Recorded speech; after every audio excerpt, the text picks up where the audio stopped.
Hello, hello, hello. Welcome everybody to Henry's Rock Review. It's been a while since we've been on, but I'm telling you right now, we have an amazing show here for you tonight. We got the amazing Payton Velligan joining us tonight. Payton, how you doing? Hi.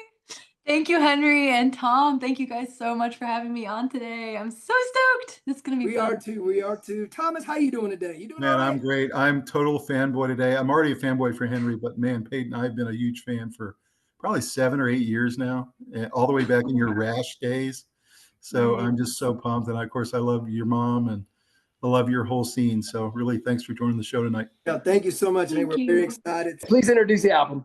Okay, wonderful. So this is Led Zeppelin. It's not, I mean, we all call it Led Zeppelin I now because they had Led Zeppelin, Led Zeppelin II, Led Zeppelin III, Led Zeppelin IV, which was really just an untitled album. But this was just the eponymous debut album of the band. It came out January 12th, 1969. And it was recorded in October of 1968. So they cranked this thing out. What else should I say? Oh, so I just learned this not too long ago, but they recorded this album and mixed it in less than 36 hours. That was how much studio time they were given. Actually, let me tell the detail behind that. So they, like you said, they recorded it January 1969 in 36 hours. They released it in the United States in January of 1969 and in England in March of 1969. The album was created in September and October in Olympic Studios in London, shortly after the band's formation, and it contains a mix of original songs and cover songs, which I thought was very interesting. The sessions took place before the group had secured a recording contract. And so it totaled a total of 36 hours, as you said, and it was funded completely by Jimmy Page. So Jimmy Page was the founder of the group, and he funded the thing completely by himself. Yeah, he was the producer. He wrote most of the songs and Robert played most of the lyrics, and also Jones occasionally wrote keyboard parts to all the songs. That's right. They were groundbreaking because they were a fusion of blues and rock and heavy metal, and nobody had heard those three together. So really groundbreaking in that way. It's funny how so many people attribute this album. This was like the birth of metal, right? Or and heavy metal, whatever you want to call it. And I'm not really a metalhead, so Henry, this is where you can step in and correct me if I'm wrong. But I know there's a Dave Grohl quote that says something like, "Heavy metal wouldn't exist without Led Zeppelin, and if it did, it would suck." Yeah, it's absolutely right. Yeah, it's really interesting. But they definitely pushed. Yeah, go ahead. They pushed away from that really, really hard when they started getting that credit. I know they were like, so it's really interesting. It is a mix of covers and originals, and this is when you're gonna see a couple Willie Dixon tunes, so that blues influence, and then also like "Babe, I'm Gonna Leave You," which is a folk song, and "Black Mountainside." That's an instrumental on the album. That is again another. It's actually a traditional Irish folk tune, kind of derived multiple times to what you hear on the album, and how many more times. That's another one other thing I'd like to add is Robert Plant was lead vocals and harmonica. John Paul Jones was bass and keyboards. John Bonham was drums. Then they also had a separate percussionist on 3 tracks. His name was Viram Jasani. Wow. And then, of course, Jimmy Page was the founder of the band. So those are the original band members. Pretty amazing. They did this on Jimmy's bankroll. Basically, came out of his account. Yeah. Can you believe they sold so far between 200 and 3 million albums? Remember, 200 to 300 million albums worldwide. Wow. I mean, I'm like, what? They've had 8 consecutive UK #1 albums, 6 in the US. 5 of them albums have been certified diamond, which is almost like only select bands can do that. I know Journey is one of them with their greatest hits, I think. Journey is one of them. And but 200 to 300 million albums. You know what's incredible is when I was a kid, I loved Led Zeppelin like Peyton did. And for many, many years, I didn't know what a Zeppelin was. And then I remember when I was a teenager, I was in school and I went and looked it up, what a Zeppelin was. And it was this airship you see in this shot. And this epic shot of the Zeppelin coming to the ground, burning. I don't know what happened to it, but pretty cool cover. It's the Hindenburg. The Hindenburg, which I Yeah. think was sometime in the 30s, 1930s. Is that right? Yeah, when he went down, that. yeah. Like I said, Yeah, I didn't know anything about Led Zeppelin until my brothers, like I said, they introduced all this stuff to me, and I was like, what is a Led Zeppelin? What is it? Yeah, and do you guys know the story of how they got their name? No, No, tell us. So it was so originally they were going by the New Yardbirds because Jimmy Page was in the Yardbirds. The band was kind of changing a lot. They're going through a lot of memberships, and they had to fulfill some Yardbirds dates. So it was the Led Zeppelin, the band, but they weren't going by the name. So they were doing the Zeppelin set and all this, kind of working out the music. And it was, I want to say it was either Pete Townsend or Keith Moon. I'm sorry, I can't remember. It was one of them from The who watched the show and told them afterwards, this band is going to go down like a lead balloon. They were just haters. And I think they were jealous. But it was either Keith or Pete and who made that remark saying this band's going to go down like a lead balloon. So they took that remark, and I guess the word Zeppelin, that's more of an English term that they use for a blimp, but That's right. it all came together. Yeah. Are you saying they did it kind of like a troll back? Like you're saying we're going to troll? Yeah.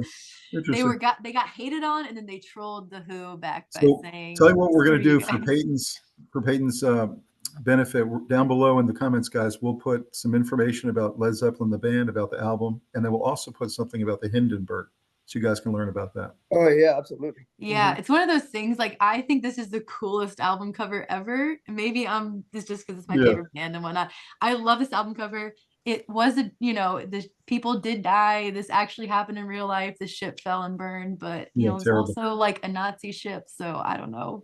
Where did you get your Led Zeppelin shirt? This one, I got this from my grandma. Isn't that awesome? Oh, Shout wow. out to my That's grandma. Great. She fully supports my love for the Beatles and Led Zeppelin, and she got me this shirt. That's right. Awesome. So my grandma rocks. Actually, her favorite band is The Who. So sorry. I said that The Who sucks for saying that, but if it's not Led Zeppelin, it sucks. That's right. It was not Led Zeppelin. They were hating on my boys. I got to stand up for them. So Payton, you get to choose first. What are we leading off with? Yeah. Ooh, okay, goody. I think we have to start off with the first track on the album, Good Times, Bad Times. Yeah, right. That's a great song. And I like to, when I listen to this album, I like to close my eyes and pretend like I'm in 1969. I just went to the record store and I saw this. And I hear this for the first time ever. It just gets me so jazzed up.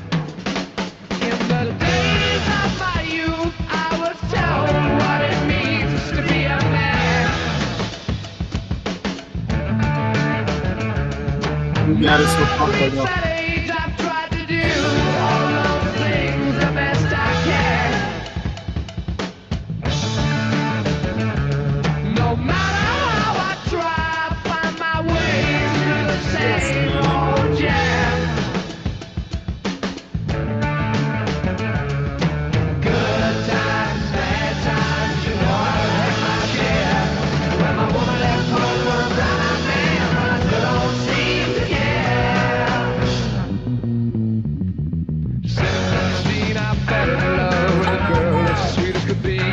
Love that. Yeah, oh that's great. It's just like, we are Led Zeppelin. You put this album out, it's your first song, it's your first impression. You hear the guitar riff, there's lots of space in it, it's like it's making a statement. You hear Bonham in the verse with that kick pattern. I'm not a drummer, but it sounds like, and he's doing it on one kick drum. A lot of people try to do it on the double kick, and he's pulling off those triplets or whatever it is. It's fascinating. The bass line, the little bass break, you got the guitar solo that's coming later. I mean, everybody is showing up like right off the bat in this band, and it's so cool to me that they did that. Yeah. When I chose Neil Peart earlier, it wasn't out of disrespect, because I mean, Bonham is just unbelievable. The way he did syncopated drumming had never been done before. He literally revolutionized it. Oh yeah, I mean he definitely did. Why do you think people, most of these drummers today look at him? I mean, Kingdom Come's drummer James Kotak, which passed away a few years ago. He literally did everything from Jason Bonham, just the way he played. I mean, that guy, and Jason Kotak was an amazing drummer. God, it was ridiculous. Incredible. Yeah, Yeah. he really stomped on it. I love Bonham's drums. If you go on YouTube, they have some isolated Bonham tracks from different songs like Fool in the Rain, and I think maybe the Wanton song, and it's just the best thing to listen to, his drums So isolated, because they sound so big. And he was using like a 26-inch kick drum. You're right, Payton. You said something when we were off air. You said that the art of the album has been lost. Like we don't have albums like this anymore. And the fact that they chose this song to lead off the album, that was really important. The first song was super important. Yeah, the first song is always important on the album, and it's got to come out like a rocket and kick you in the stomach. I think they always did that. I mean, we have Good Times, Bad Times on Led Zeppelin I, Whole Lotta Love, Led Zeppelin II, Immigrant Song on Led Zeppelin III, Black Dog on Zeppelin IV, and Song Remains the Same. Am I right? Yeah, I mean, it's just... they always gave you that impression when you listen to the album for the first time. It's like, yeah, this is larger than life sound, and so what you're saying, Payton, is we need to have 5 podcasts just on Led Zeppelin. Yes, actually, we've had more albums than that, so we need like 8 podcasts. It only took a couple of days for she was rid of me.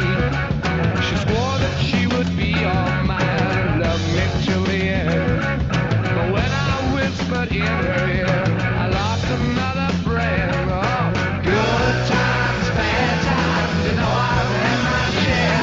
When my woman left home for a blind man, but I still don't seem to care.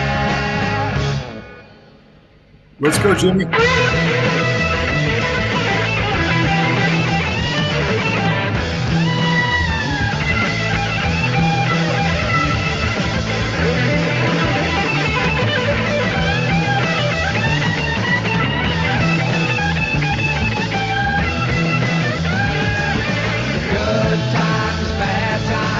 I've had my share. When my woman left home for a blind man, but I still don't seem to care.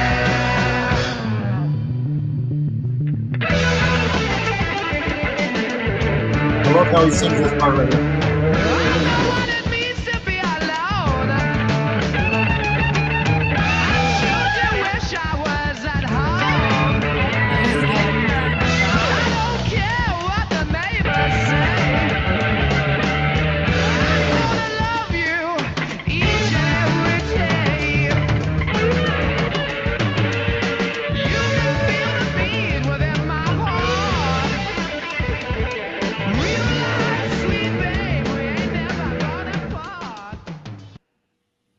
Yeah, that's definitely a musician's dream song. I mean, everything about it's great. Bass, drums, guitar. Yeah, it kind of comes across as simple. It's a little more technical. It's definitely a little than you think. It's hard to play, and it's also like there's a lot of key shifting going on. Like the first chorus starts on A, second chorus starts a whole step higher than that because the second verse modulates then to F sharp. So it's like you go from E, second chorus like in A. Second verse changes to F sharp. Like they do so much modulating. Now in this song. You're talking a different language. I don't know what that means, but I agree. He doesn't know notes. I'm sorry. I can guarantee you I can play that song up for note, but you're talking about going to A to E to F to Z to Timbuktu. I mean, like, yeah, whatever you say. You're good. You're good. It goes 5th fret to 7th fret. Okay, that might be a little bit easier. I know you could knock my socks off, so I can't even say anything. So Payton, when you guys were writing songs for your EP Beyond, which by the way, you guys can get on iTunes if you want to listen to it.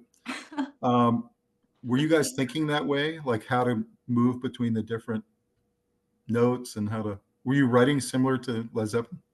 I mean, yes, we were inspired by the technicality of it for sure, and that's where our Rush influence came in as well too. We loved weird stuff like that, and I think with Beyond we actually did try to like go back. If you listen to our first EP, there's a lot of Odd Time, there's a lot of weird stuff like that, And then beyond the second EP, we wanted to go back and simplify that and just bring it down to basic, like this is rock and roll. And there's still some technicality, but I will say my songwriting now, I've definitely absorbed this more in the like modulating and thinking about like where the song moves as a whole, because this song is a perfect example. And I think the song I'm about to release is very similar in this way, and I haven't really thought about it till now. But the first verse is its own thing.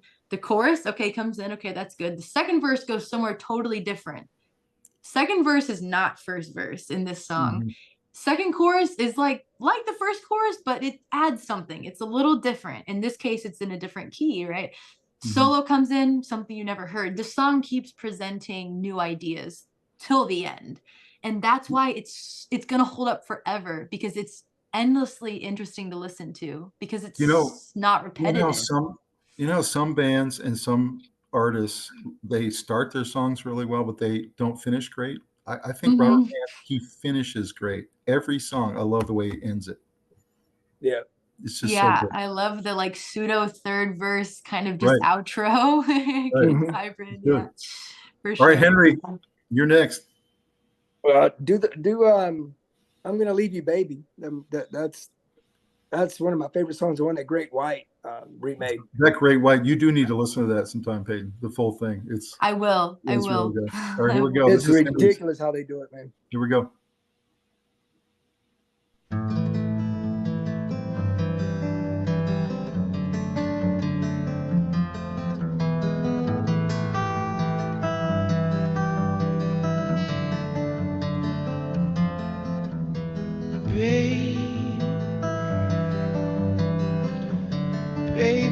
Baby, I'm gonna leave you.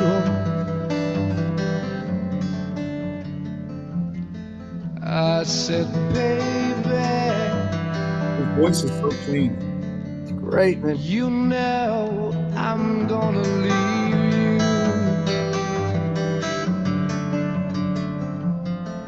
I'll leave you in the summertime. Leave you when the summer comes rolling. Leave you when the summer comes along. Love that. Love it.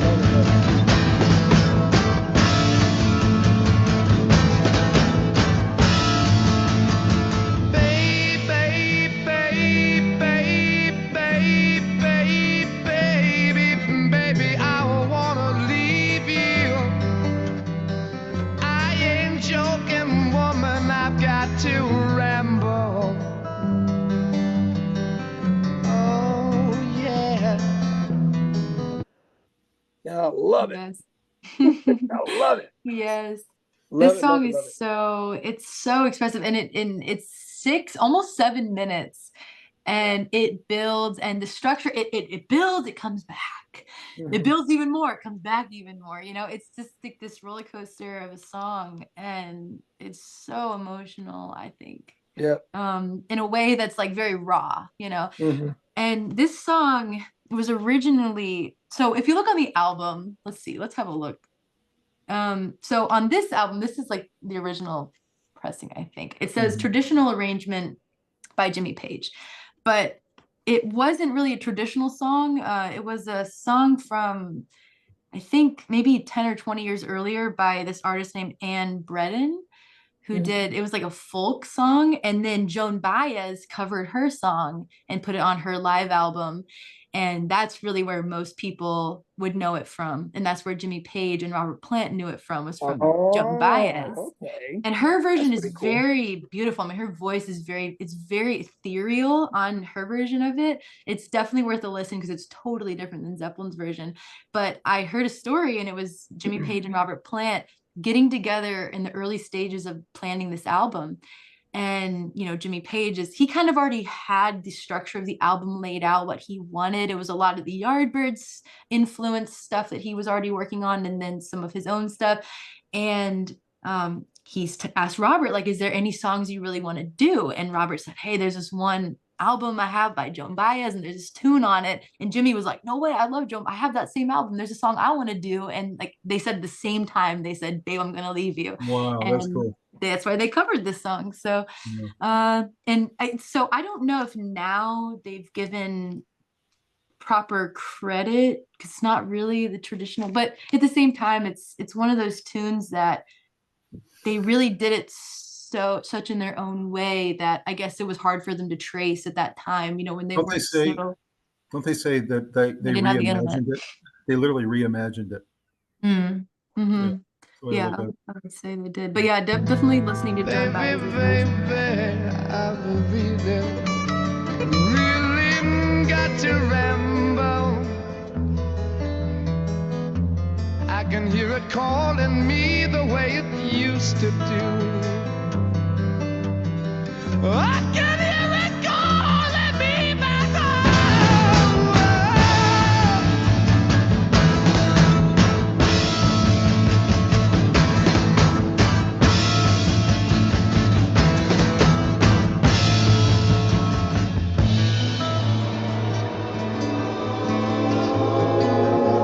You're right, it builds. Like a roller coaster.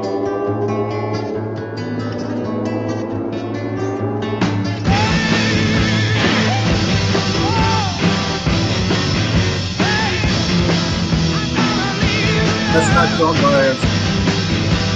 Love that record. One of the best records.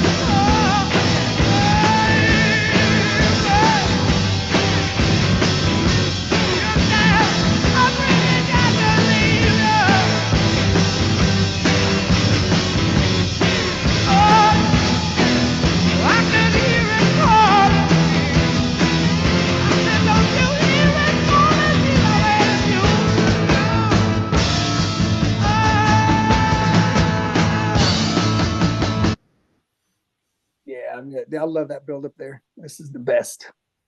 Incredible. It's such an interesting way that they did this. And it kind of happens a couple more times on the album where it's this acoustic song and then they come in with heavy drums, like he's on the crash.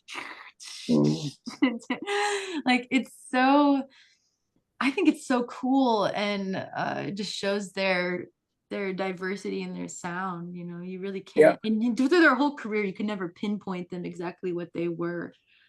In my opinion, you know, they were rock. Some bands just sound epic. Like every song they do, they're just epic. Every song. You can't mess with them, man. That's why they're the band. I totally All right. agree. I guess my choice. Only one song I like better than that in terms of a slow song, and it's "Dazed and Confused." Yes. That's a great This song actually gets me emotional. I'll put it on the car really loud. Yeah, there's something about it. Wow.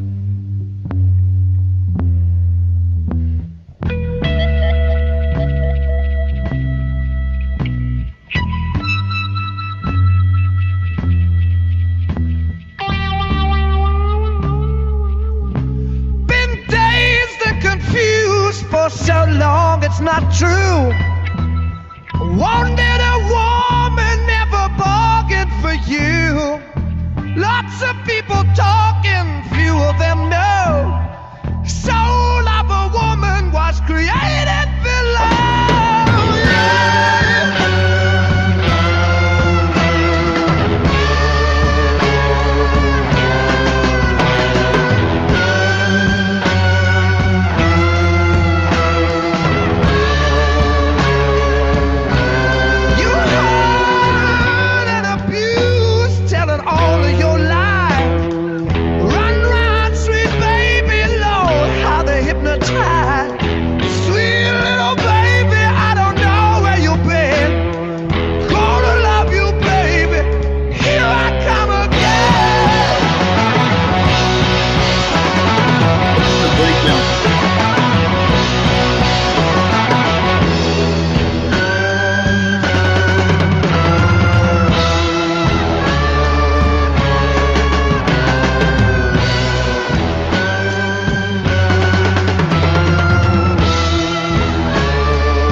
Yeah, that's a great song, man. Like, it's crazy how they go really slow and they got that effect. It goes that really high guitar, and then it goes in that jam and it slows right back down again. That's just, that's really cool.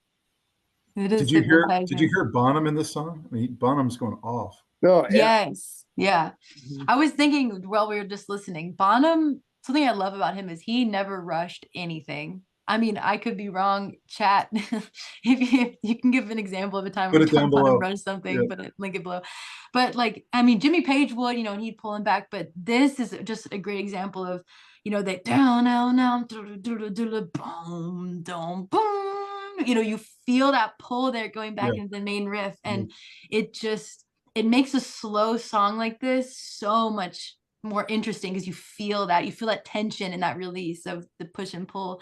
And I love that about this song. Yeah, it's amazing how many rocking songs they have, and then how many slow songs they have. And the slow songs, in some ways, are more exciting. Yeah, and this definitely has all of it. I mean, this is kind of an epic piece, and we could do a whole podcast on just the 27-minute long live version of this song. Yeah. I think there's one that's even longer than that. I think there's one that's like 45 minutes long, and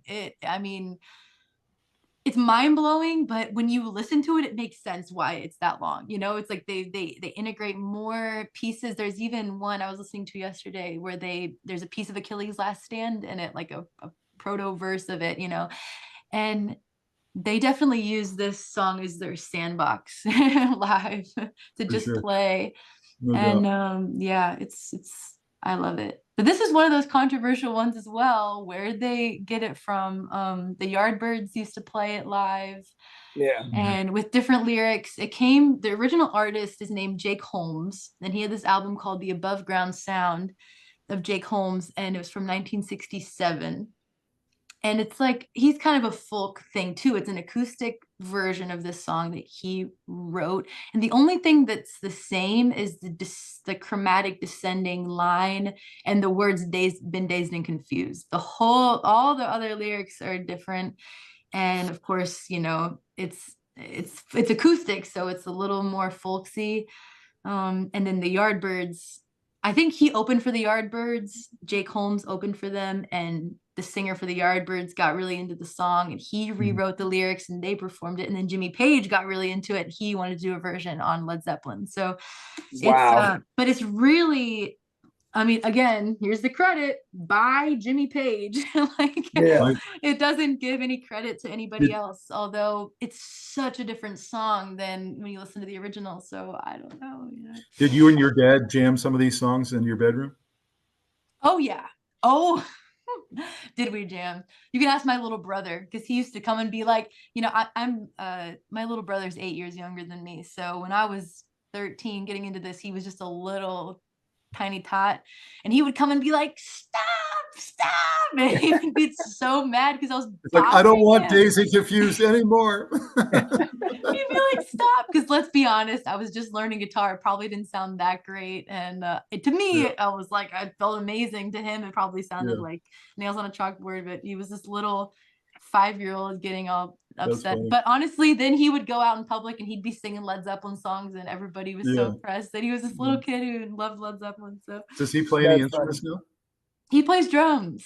Oh, he does? Okay. Yeah, and he sings actually. Don't know where you're going, only know just where you've been. Sweet little baby, I want you again.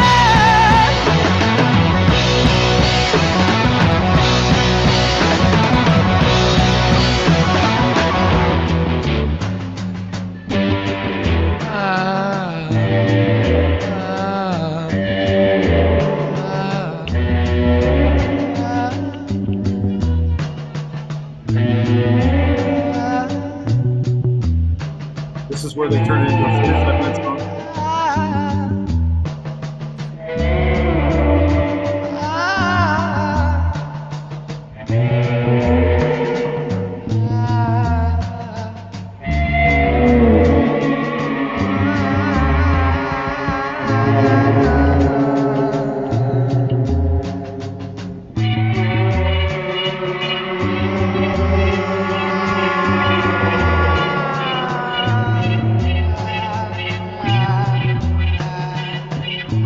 was a lot of drugs back in the 60s and 70s.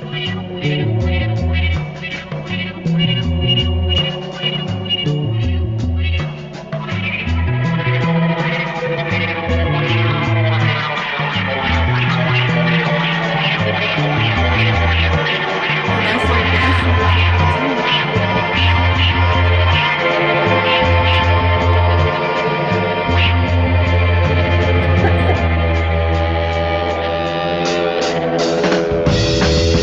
There's some crazy sounds coming out of here.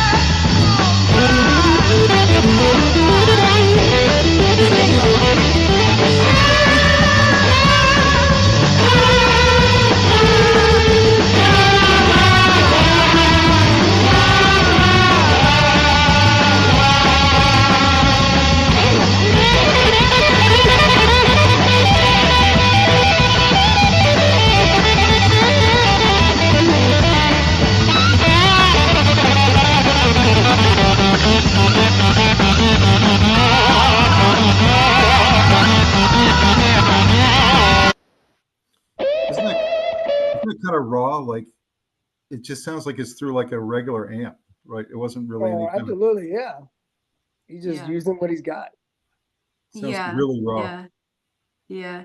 He had a lot of, he like used heavy fuzz, and Jimmy Page at this time was playing the Telecaster on a lot of these songs. He didn't have the Les Paul yet, which is really what you're used to seeing Jimmy Page play.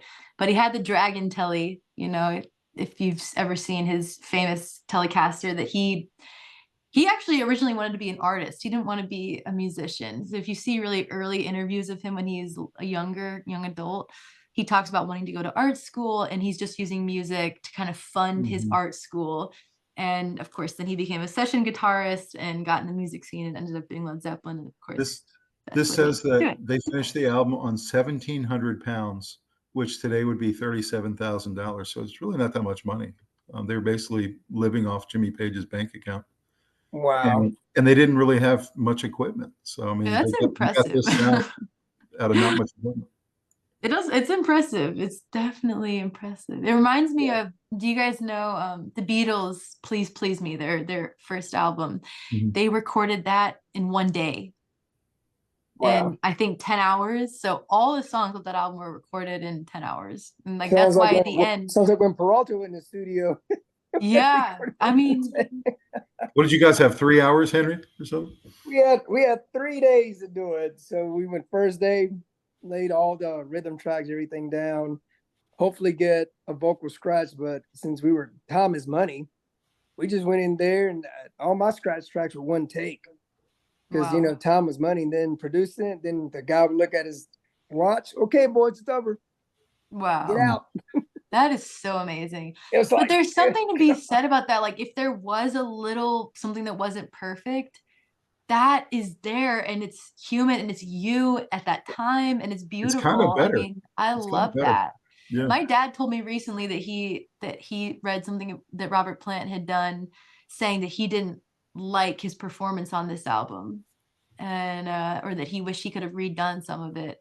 And I'd never heard that, but it's so funny because I idolize him and his performance on this album, and I just think everything's perfect. And Like, to a lot him, of maybe the, it wasn't, but he would have done it differently, and it's just really interesting. like, a lot of the original fans of like Metallica or Def Leppard or others, they don't like their later albums because they're so overproduced. Yeah. They really like the first like 2 or 3 albums that were really pretty raw. And there's a lot of fans like that. They like the original music. I Yeah. love that too. I'm trying to kind of go back to that. Me and the producer I'm working with, his name's Cliff. He's amazing. He's helping me record my song and everything. We both have the same philosophy that we both love Led Zeppelin, and we love those little imperfections, the human element of the song. And I want to kind of bring that back and normalize that again, that it can be good and sound great and feel great, and it doesn't have to be this like auto-tuned, really overproduced, overcompressed, like sound. Do you guys know the song More Than Words by Extreme? Oh yeah. Yeah, love that So song. in that song, it's acoustic, and you can hear his fingers drawing across the strings Oh yeah. through the whole song. And Yeah. the producer was going to eliminate all of that. He was going to take that all out. And he said, no, let's leave it in. The imperfections are good. We like it. Yes. I love that. You can feel like that you're right Yeah, there sitting yeah. by He's his throwing voice. across Like, the strings. It's cool. I love All it. right, Peyton, it's you.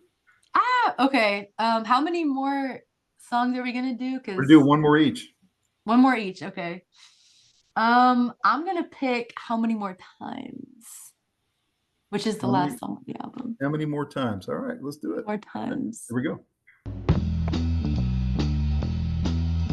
Oh, yeah, that's a great song. This one goes out to my dad. This is his favorite song. Is it real? Yeah. Can he play it? Yeah. He can play the riff.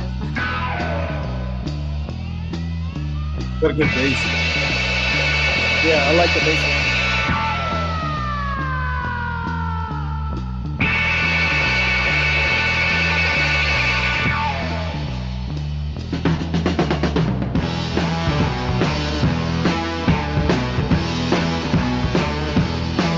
How many more times treat me the way you wanna do?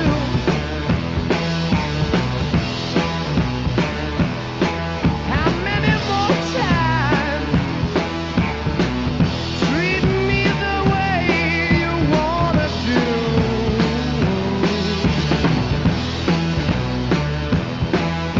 When I give you all my love, please, please be true.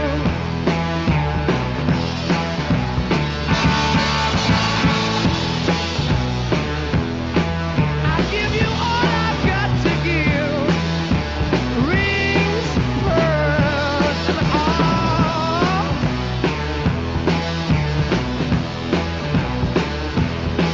I give you all I've got to give. Rings, pearls, and all. I got to get you together, baby. I'm sure you're gonna come. Yeah, that's a cool song. This song rocks. I like that. Yeah, I love the lick, the riff that did that. That's great, man. The That's bass great. line's great. I mean, he's just raw voice all the way. I love it. It's another one of those that they took heavy inspiration from the blues. This was I want to say Howlin' Wolf song called How Many More Years? I think Howlin' Wolf. Chat, correct me if I'm wrong in the comments. But the song itself is so different. The riff is original, the music, the melody is just that hook. How many more times they changed it to times. Yeah. And everything else is really original. And if you listen to the song's very long, so I know we can't listen to all of it, but it goes into another section where he's doing the bow, and it's taking from another blues song, and then it goes into another section. The song is just a bunch of sections kind of glued together. Another the Hunter from Albert King is in there. They call me the Hunter, that's great. And then it goes eventually back into How Many More Times, and it's just so well put together. This song is one of my favorites ever because again, I love these songs that are composed and they move and they evolve, and of course at the end it comes back.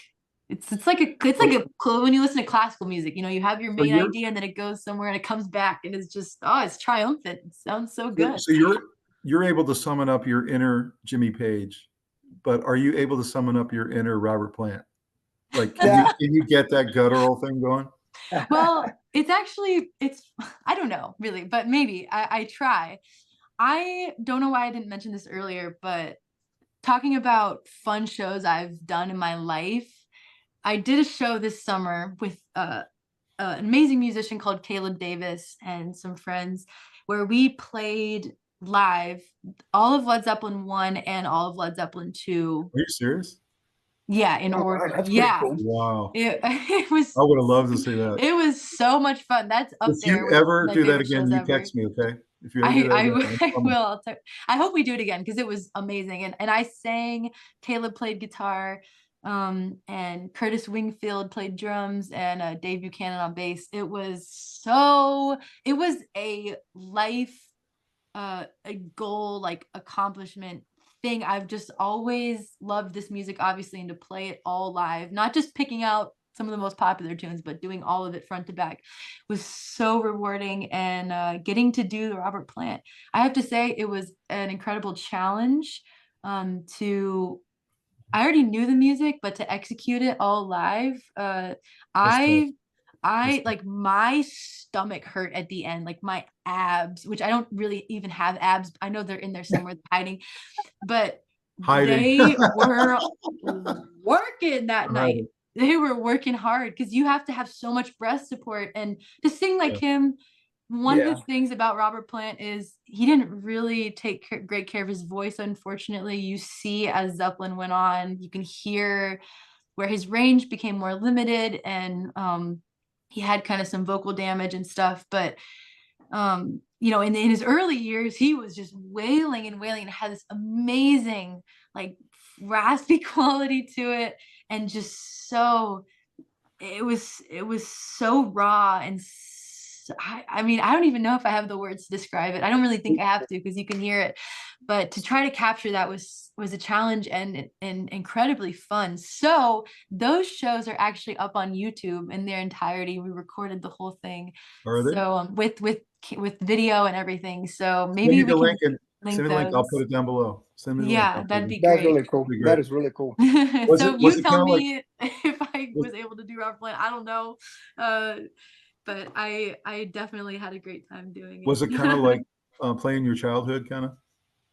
Yeah, exactly. And you said that Dazed and Confused made you emotional. It's one of those things where it's oddly emotional doing this music, because it is so, it's not really like sad emotional, the kind of songs that sometimes you like tear up when you're singing because it's sad or whatever, but it's so powerful. And you feel like they really pushed the limits of what music was at the time, and feeling, and cranking the amps. It's such a visceral thing you feel in your body at the same time. Singing like that, you feel it, like, physically. I felt it here, and it's something about that can make you emotional as a performer, channeling that power, and also thinking about how they did it, and what it meant at the time. I mean, I don't know, maybe it's just me, it makes me emotional, but I totally am with you when you said that's what awesome. It was for me. Yeah, well, it was just way too much fun. Yeah. You remember that teleport question we had earlier? You basically teleported into Led Zeppelin. That's what you did. Yes, you did. You teleported. That's right. I guess a lot of girls would have been really mad if I had made that decision to replace Robert Plant.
I guess the good thing about a song like that, you can just riff the whole time. Just riff. Oh yeah, you just play lead all that long. It's pretty ambient in a way, but it's also very filled up. Yeah. It's actually, this is a connection that I hadn't really made before, but talking about what was going on at the time that they released this album, and a similar situation was Jeff Beck's group in their album called Truth, which came out in 1968. And, you know, Jeff Beck was in the Yardbirds, and he and Jimmy Page were good friends, and they worked Right. together. And so if you listen to the album Truth, which I didn't really know it till recently, I had never really listened to it. It is kind of given the same vibe as Led Zeppelin 1. And the critics were very critical about the fact that they thought Led Zeppelin was just kind of you know, making a sequel to whatever Jeff Beck had already done. And this part, though, in this song kind of reminds me of Beck's Bolero, which is the instrumental of Jeff Beck. And I same kind of about the doom, doom, doom, doom, doom, doom, doom, the lead that he does here. And Jimmy Page actually wrote Beck's Bolero, so that I guess kind of makes sense. It was coming from the mind of Jimmy Page, but So same the kind of style. criticism doesn't really make sense because really Jimmy Page wrote it. So Yeah, of course. Yeah, well, he wrote that song, but yeah, Yeah. the album as a whole is great. It's very blues influenced and folk influenced as well. It's fabulous. But I will read. I have a couple quotes from the Rolling Stone review that I will read because it's hilarious. And we don't have to do it right now, but I do. Let's do it right at the end of the show. Okay. All right, Henry, your last song of the night. What is it? Was it Black? I'm trying to read. Is it Black Mountain Slide? Black yeah, Mountain. Black You Mountain. want to do that one? Yep. All right, here we go.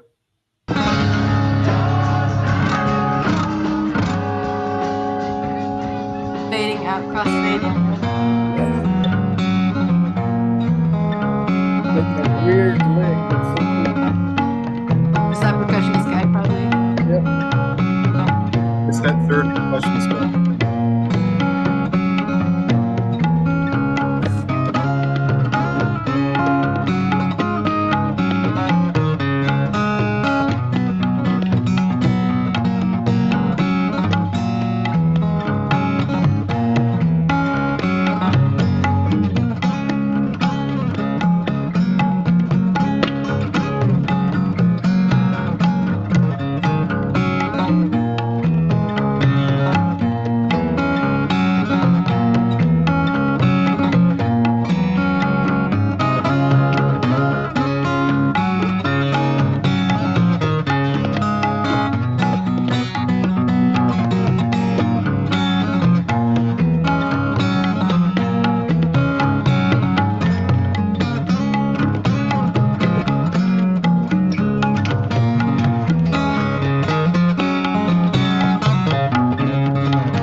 Great guitar riff, man. I feel like you're trying to get out of beat, but you stay on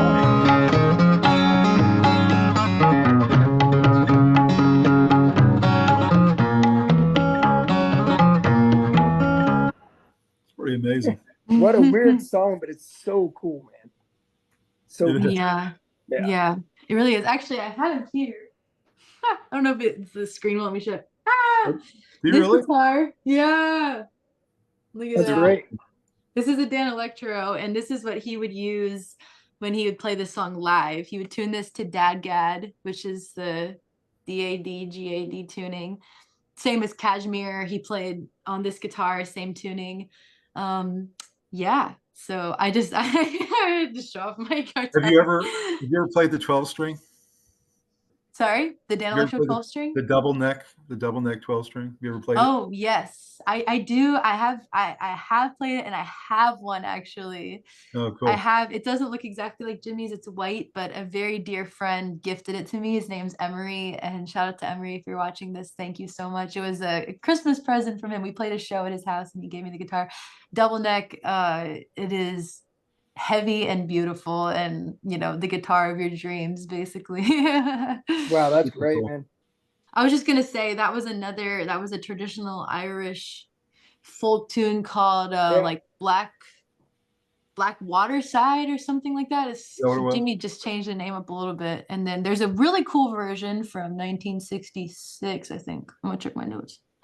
Bert Jansch, Black Waterside, and it has lyrics, so he's singing it and playing the guitar, and you can definitely hear where Jimmy got the melody and the guitar part from. It's very heavily influenced from that tune, and his version is good. Bert Jansch, Black Waterside is really cool. Listen, if you like this. Yeah. So that's pretty cool. But I love it. I love where he took it. It's totally, he definitely rearranged it and made it his own. And I love this version. Good. Yeah. So good. So I don't have a double neck guitar to gift you, but I am going to gift you my last choice because this is you and your dad's album. So let's do the last one with you. Really? What are we going with? Oh, Tom, that's so sweet. I think we should go, let's see. We could either do Your Time Is Gonna Come or maybe Communication Breakdown. I don't know. Those are both kind of important songs on the album. I think Communication Breakdown's a little more important in terms of when we talk about the metal influence came from that song. So maybe we can end it with a bang and listen to Communication Breakdown. Are you guys ready? Here we go. Yeah, ready. This reminds me a little bit of the Beatles. A little bit.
Wow, what a cool riff. Yeah. Yes. I love that.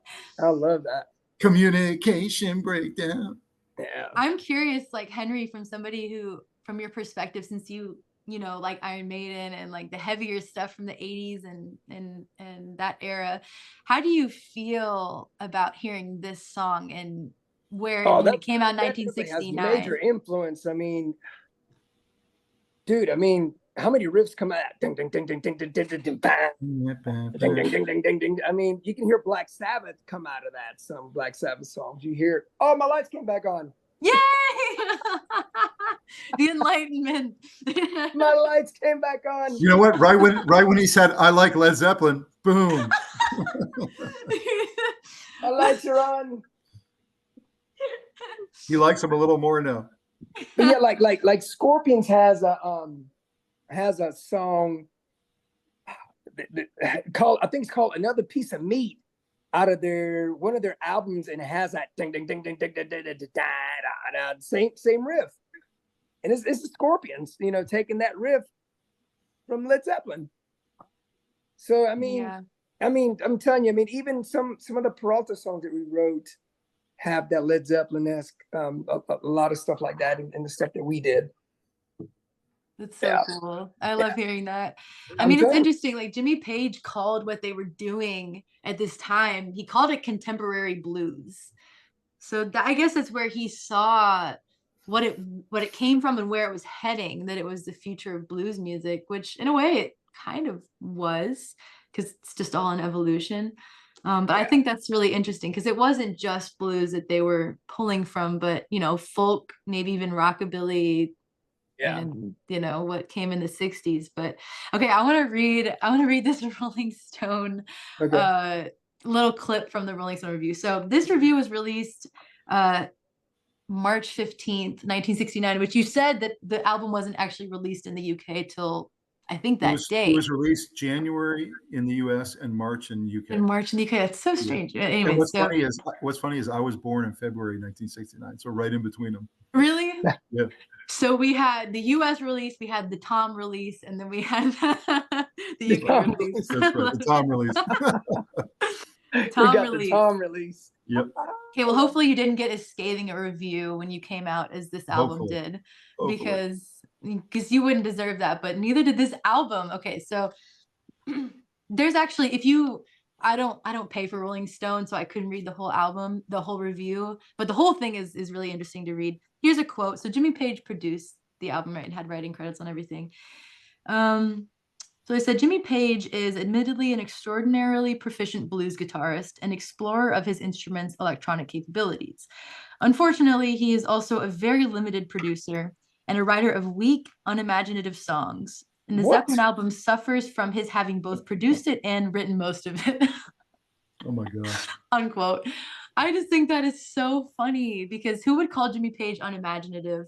I mean, you got to remember, critics either get paid to cut you down, or most critics are just uneducated. They just want to talk junk. They really do. And you're literally cutting down an icon that everybody knows who Jimmy Page is. I mean, Slash takes his guitar playing from Jimmy Page, believe it or not. Yeah. Steve Clark from Def Leppard, the way he played, the way he held the guitar, he said it was all from Jimmy Page. So, yeah. Critics are just like, man, like, shut up. And it's funny, like, now people are still kind of divided on how they feel about Led Zeppelin. Like, let's be honest. Some people really just don't like it and don't like Jimmy Page, and, whatever. It's just your own taste. But, or even maybe Robert Plant, like this other quote from the review says, quote, here, this is about the song How Many More Times, the last song on the album. Here, a jazzy introduction gives way to a driving, albeit monotonous, guitar-dominated background for Plant's strained and unconvincing shouting. He may be as foppish as Rod Stewart, but he's nowhere near so exciting, especially in the higher registers. Okay, that's all I got. I just think that's so funny. Have you guys ever had similar reviews like that from anybody? Have you ever heard anybody kind of critical of whether it's your guitar playing or singing? You ever had anybody kind of do that to you? And it's not true, but. Probably behind my back. I mean, I have to imagine it's happening. And I mean, feel free to drop it in the comments. I'd be really entertained by reading that. Or if you really love Payton like we do. That's right. It's okay. I grow from it or whatever. None of our original music got anything scathing, at least that I ever saw. I've had some hate comments, like I think one was I was singing lead on something and they said, oh, she should just stick to pretending to play the bass. Those kind of troll comments. And it's one of those things, like I bring up that specific one because I'm sure it happens to everybody, but I think girls are sometimes put in this weird position where either you're like, oh, she just got the gig because she's a girl, and like they, she's not actually talented, she's just this or that, and it's just really interesting. And I'm sure guys, it'd be interesting to hear about the unique struggles coming from both sides, because I know guys feel like they're the ones saying, they're like, oh, she just got the gig, she's a girl, I'm better than her anyways, and this and that. And I don't know. Henry, that's all super competitive anyways. Henry, that's kind of true. Women do have to kind of fight against that a little bit in rock and roll. Yeah, you do. There's something there. I'm gonna tell you, a lot of male musicians get trashed also. I mean, I've gotten trashed many times. I mean, I've gotten that's why I got tough skin. And basically, like, one of the times I've heard, oh, you're not that great of a bass player, blah, blah, blah. Okay, that's good, but then I tell them, but God thinks I'm good enough, so guess what? I'm here, and you're still paying a ticket to come see me play, so it's all good. What was the guy who said you couldn't sing? Who was that guy? Oh, my God, man. We had, it was actually a record label guy said that I couldn't sing. That was terrible. Really? Uh-huh. And I was like, okay. Fine with me. I mean, the audacity. This guy can't sing either. You know that. I mean, listen, everybody, I say this all the time, and people laugh, but I say this all the time.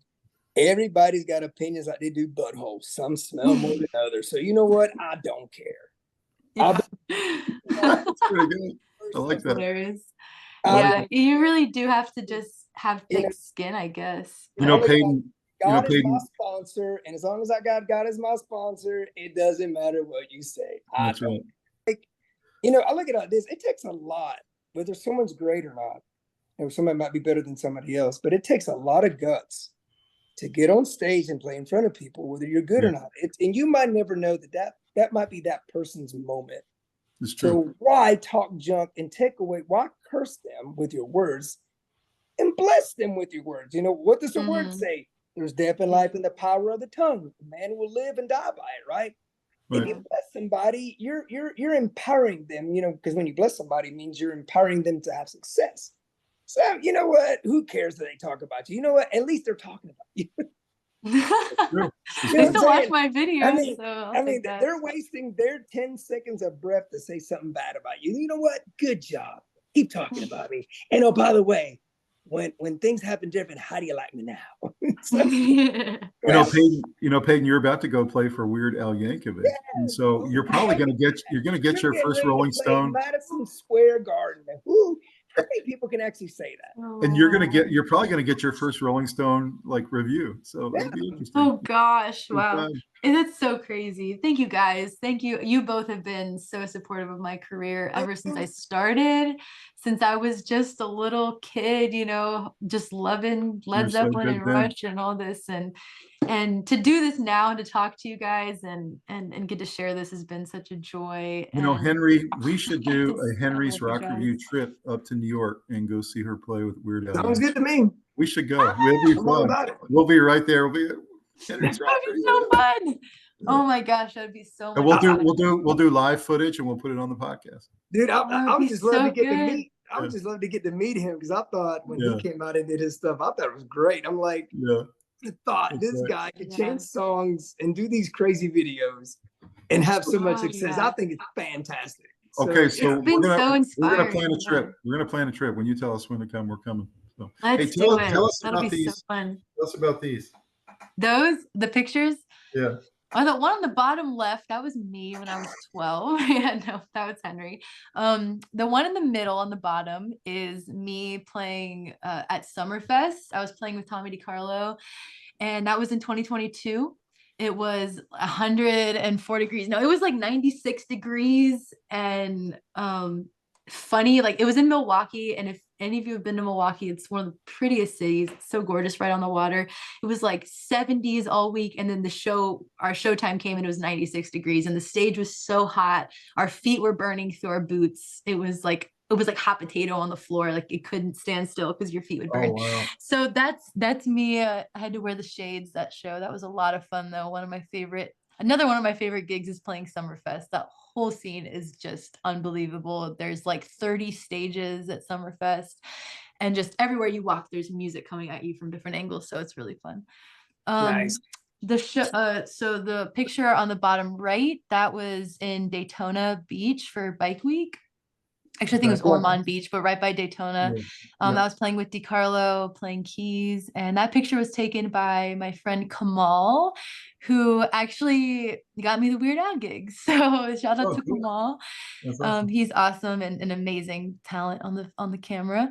And then the picture above that was with Irrational. I think that was at Amici's, which is in Concord. And we were talking about Amici's before we started the podcast, and there's some good memories there. Shout out to Joe from Amici's. And I was playing Junior's bass, my brother Junior, and that was a 5-string bass, and he played the 5-string really easily, and I always kind of struggled with having the extra strength. I was just like 4-string. Well, Payton, Payton, tell us how the fans can find you. You'll tell us a little bit about your website, what shows you got coming up, and then I'm gonna let Henry close it out. Thank you. Okay, so Instagram and Facebook, you can find me at Payton Rose Velligan. That's Velligan. Give me a follow, shoot me a message saying you watched the podcast. That would be so fun. I love seeing that. And my website is PaytonRoseMusic.com, and I have all of my show dates through the end of the year and the beginning of next year on there now. So, and I'm always adding more. So nice. please check that out and come see me and have some fun. I play with the Landslide tribute, the Fleetwood Mac. I play the Christine McVie role, which is so amazing and fun. And I have another project that we do the 70s and 80s rock style stuff with. So I'm a huge Fleetwood Mac fan, and I was really sad that she passed because I love her voice. Songbird's one of my favorite songs of all time. So. She was a genius. She really was, and a little bit of an unspoken genius in that band because she was kind of just I won't say in the background, but Stevie Nicks was out front and she was just like behind her keyboard just doing her thing, and her songs are just so solid and so amazing. So well, thank you so much for coming to the podcast tonight. You've been amazing. We've been so excited. Thank you so much. Thank you, Henry. Thank you, Tom. This has been way too much fun.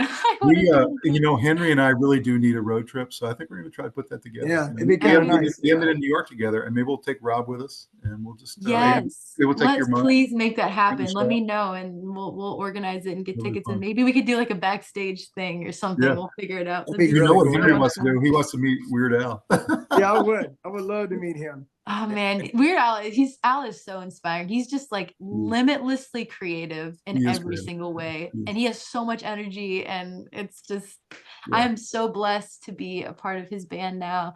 And I'm blessed to have played with I can play with more amazing bands than I can really count on both hands in my life, and I truly mean it as a blessing in every sense. And my family and my friends and you guys have been so supportive, so I got to give a big shout out to all you guys. And well, you are now a member of the Henry's Rock Review family. You're now a member of the Henry's Rock Review. Thank you. Let's do it again. I have a lot of other favorite albums too. This one takes the number one spot, but I have some others too. We'll do it. Henry, I'm going to hand it to you. All right, well, guys, just to give you a heads up, thank you, Miss Payton, for coming on here. We had such a blast. I'm sorry that the power went out, but we could I could still use my phone. My wife put candles all around, and we definitely got through it. So, hey, man, thank you so much, Payton. And just want to give you guys a heads up. Walk Hard is going to be at the Clubhouse in Valentine this Friday. Friday, November. I'll be there. I'm excited. November 22nd, and then Blue Monday is going to play at a charity event in front of the Blackfin in Valentine, Friday, November 27th. We have a band called Retroflex opening up. The show starts at 6 p.m. and Blue Monday is going to take. I think it's 29th. On later. Oh yeah, 29th. Sorry, Friday, November 29th. I'm sorry, I got confused. Friday, November 29th. We're going to be playing in front of the Blackfin in Valentine, and Retroflex is opening up for us. The show starts at 6. Blue Monday will take on the show a little bit later after that. So guys, come out. It's going to be great. It's for a good cause. And then Blue Monday again is going to be finally back at the Boatyard November 30th. So yeah, come check us out. Want to see your beautiful faces. We haven't seen y'all in a long time. And of course, go see Blue Monday. Of course, we want to tell everybody have a happy Thanksgiving, because the show will be put out hopefully by tomorrow with Thomas editing. Also, guys, check out the Sports Guys with Thomas and Rob, and also check out Traveling Through History with Thomas. It's amazing. If you're history buffs, you got to check out the podcast. It's amazing. I love it. He's done some really cool ones. I got to catch up because he just keeps popping them out, and I'm like, Thomas, slow down. I can't watch them all at the same time, but it's great. It's really great. So as we say goodbye, Jesus is the Lord and Savior of my life. I've made him my Lord and Savior 8 years ago, and I want to give everybody a chance to do so now. If you don't want to do that, that's fine. You can just turn us off, go do what you want to do. It's fine. There's no judgment. But if you guys want to make Jesus the Lord and Savior of your life, we want you to just repeat after me, okay? So if you guys are ready, here we go. Everybody say, Lord Jesus, I know that I'm a sinner. I repent of my sin. Come into my heart. Come into my life. I make you my Lord and Savior. Thank you, Jesus, for saving me. In Jesus' name, amen. Guys, congratulations. You guys are now a part of God's kingdom. You're God's children now. You have the most powerful being living inside of you now, which is the Holy Spirit. Please find a good Bible teaching church, either physically or online. Jesus is going to make your life the most epic it's ever been. He's made my life epic. He's changed my life. He's given me everything that I have.